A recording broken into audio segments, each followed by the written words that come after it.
Hi, welcome to the relaunch of my channel. We decided to change the direction of this channel going forward from a Let's Play oriented channel to a gaming commentary and review based one. I know, very original, but hey, I have these games and I need motivation to get through them. Plus, I have thoughts. Some of them aren't very well thought out, and others people don't want to hear entirely, but hey, they count as a thought nonetheless. So, we're going to give this a shot. If you have any game suggestions, leave them down below in the comment section, and we'll try to see what we can do to make that happen. We appreciate all the feedback, and the algorithm enjoys it as well. We're excited to dive headfirst into this. I really hope you enjoy the videos, and thank you for watching.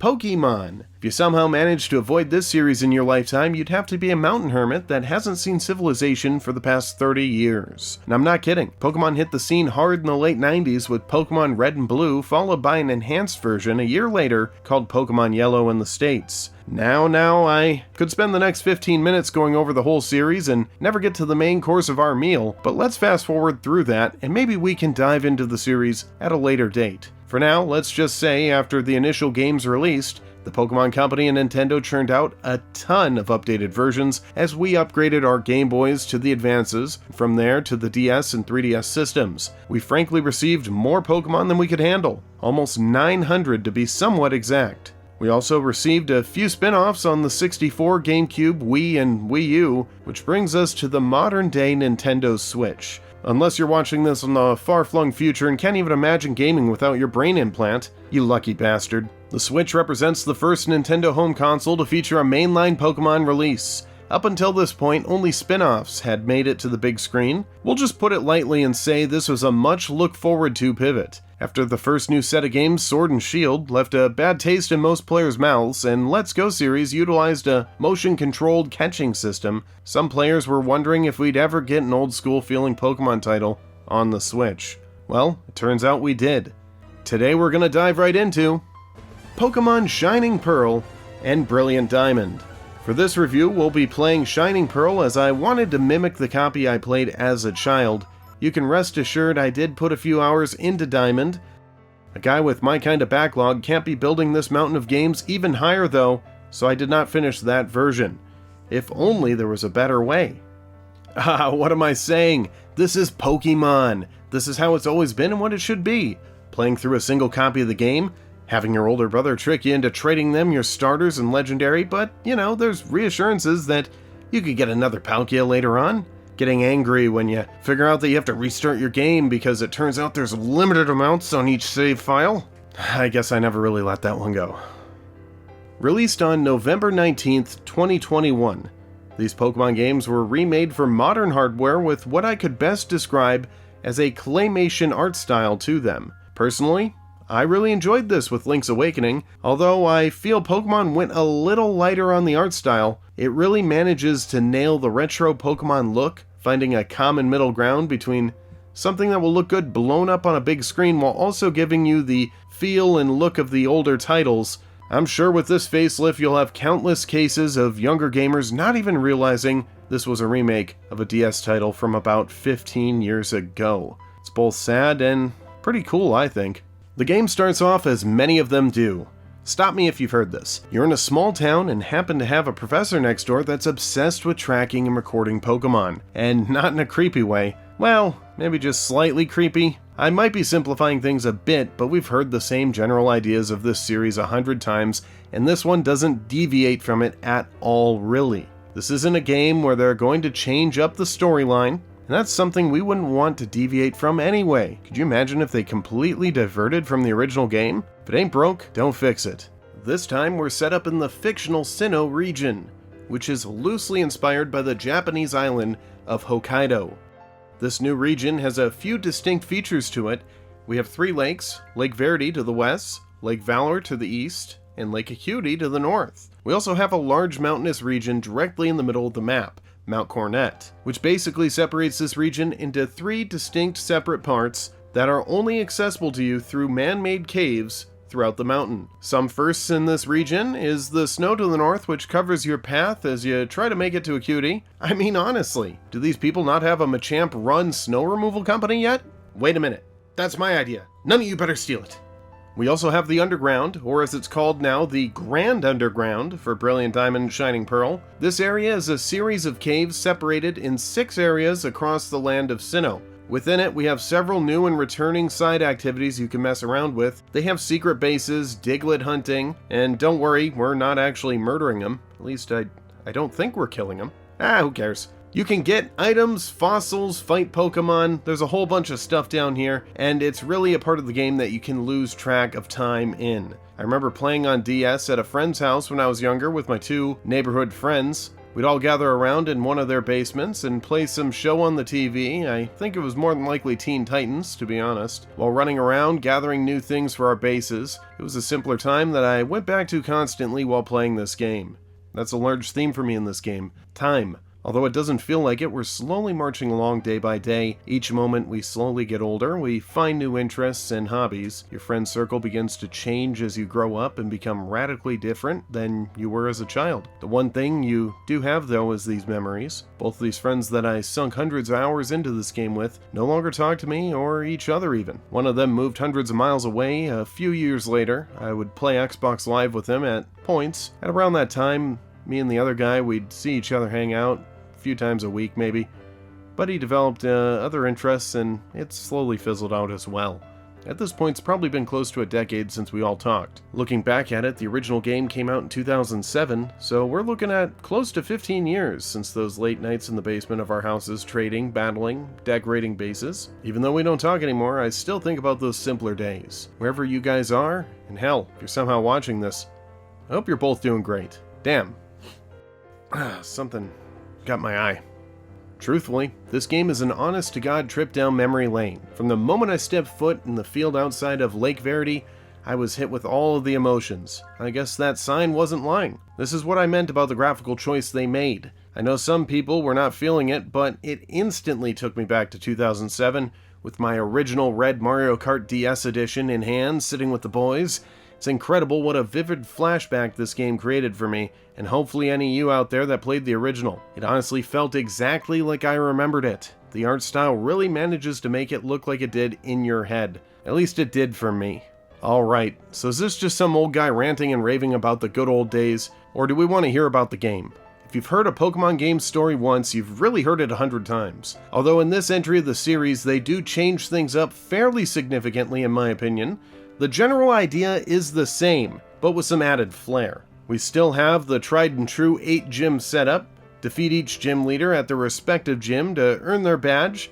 Once you have all 8 collected, you get to make your way to the Pokemon League to challenge the Elite Four. The major change for me in this entry is the antagonist group, known in these games as Team Galactic. Gone are the days of the Pokemon Mafia. This group has their eyes set on something much larger. Although a majority of the underlings, and even most of their higher-ups in this organization, don't really have a clue as to what their leader Cyrus wants, they do their best to present him with ample power and opportunity to get their desired result. I honestly feel like they're far better equipped in this entry than any of the other groups in the prior ones, that being Team Rocket and Team Aqua and Magma, and to be able to accomplish their goals even though they have their sights set on the stars. No, honestly, I was being literal. Cyrus wants to essentially reset and recreate the universe in his image, and it's shocking to find out that he doesn't get too far off his goal. In Sinnoh, legend has it the trio of Pokemon Palkia, Dialga, and Giratina were simultaneously created by Arceus. The duties of this universe were split up. Dialga was given control of time and Palkia of space. Meanwhile, Giratina, who controls antimatter in the Distortion world, was actually banished to that Distortion world due to its extremely violent nature. We also had a third trio created referred to as the Lake Guardians: Uxie, Merispirit, and Azelf. Their job was basically to be on standby in case something came up that enraged Palkia or Dialga. They were given the power to be able to calm and control the 2 powerful Pokemon. With a little bit of that backstory filled in, Cyrus plans to seize the power the Pokemon possess to transform everything to how he sees fit. When you first meet these jerks, they're harassing Professor Rowan, along with his assistant, in my game, Dawn, trying to get a hold of his research. I honestly feel like this was the perfect way to introduce this group. At first glance, they're no different than any of the other groups in this series. They're just shaking down someone for their valuables, in this case information. You also run into them a little bit later on at the Valley Windworks power plant, where Mars, one of the 3 commanders for Team Galactic, has tried to take over and divert power to the boss for his plans, whatever they might be. That's pretty much the shocking thing of it for me, is the fact that their commanders are even not aware of what the plan is. It's really quite strange, in my opinion. After these 2 run-ins, they kind of go dark after a while. You'll have an instance in Veilstone City, which is where their base of operations is located. Once you defeated the gym leader here and earn your badge, Dawn, the professor's assistant, will come out to ask you for help. Turns out some grunts managed to steal her Pokedex from her. She wants to roll up on them.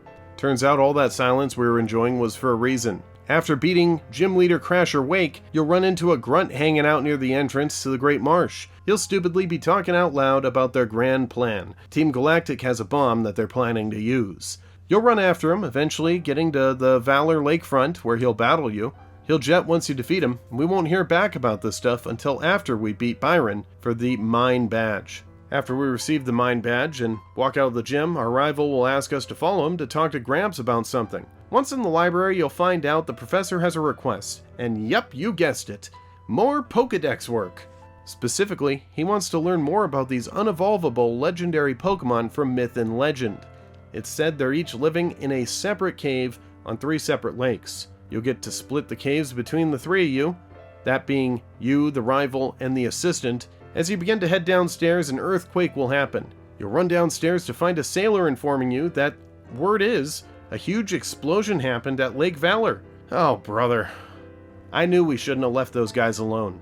We all split up, with our character being lucky enough to be the one to check out Lake Valor. As you approach the lakefront, you notice, well, there isn't really a lake there anymore.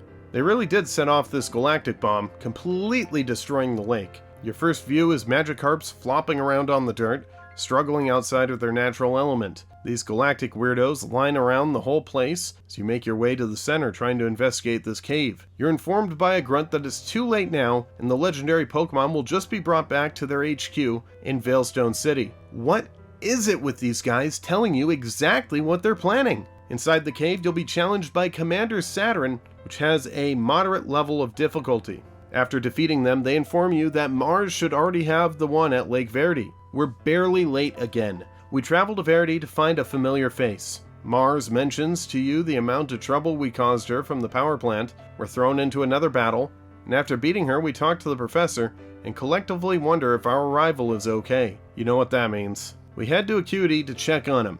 This will be the first taste of snow originally in the series. You'll find this mountainous, snow-filled region to be a real pain in the rear end. We find the lake entrance to be blocked by some galactic grunts until we manage to beat the gym leader in this area. Afterwards, the grunts open up the entrance to the lake.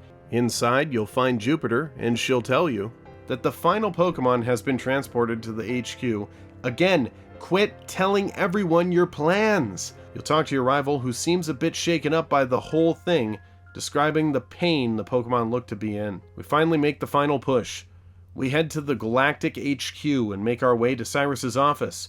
Once you defeat him, he'll inform you to take the warp panel ahead if you wish to save the Pokemon of the lakes, informing you that he is heading to Mount Coronet to kickstart his planned reset of the universe. Why does everyone in this group constantly inform us of their top secret plans? Before doing anything, I do recommend accessing his computer on the left side. He has some documents around some of the things coming up, the creation of space, mythical Pokemon, and something called the Red Chain.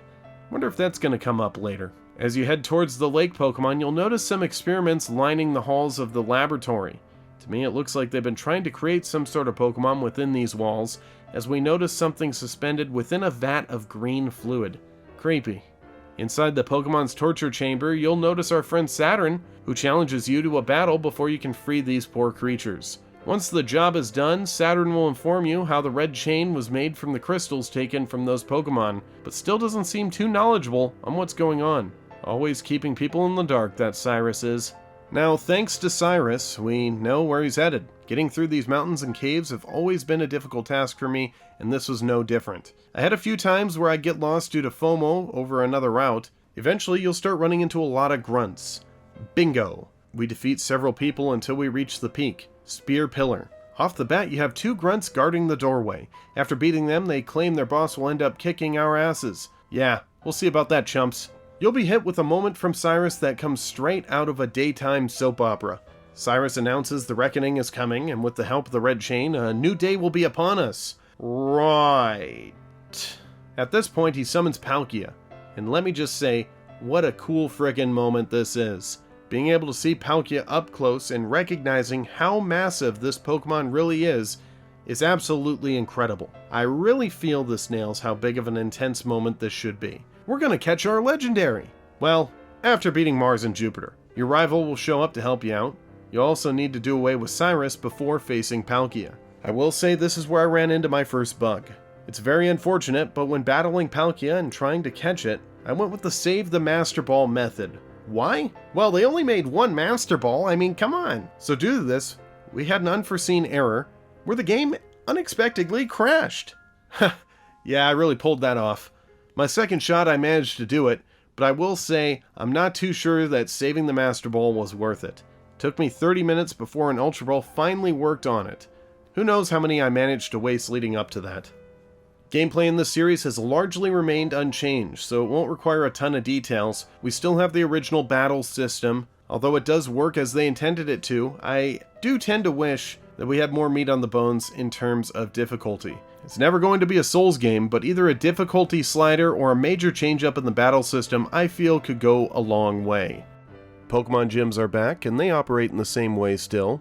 The first one starts out dead simple, and gradually they begin to add different tricks to, I guess, puzzlefy them.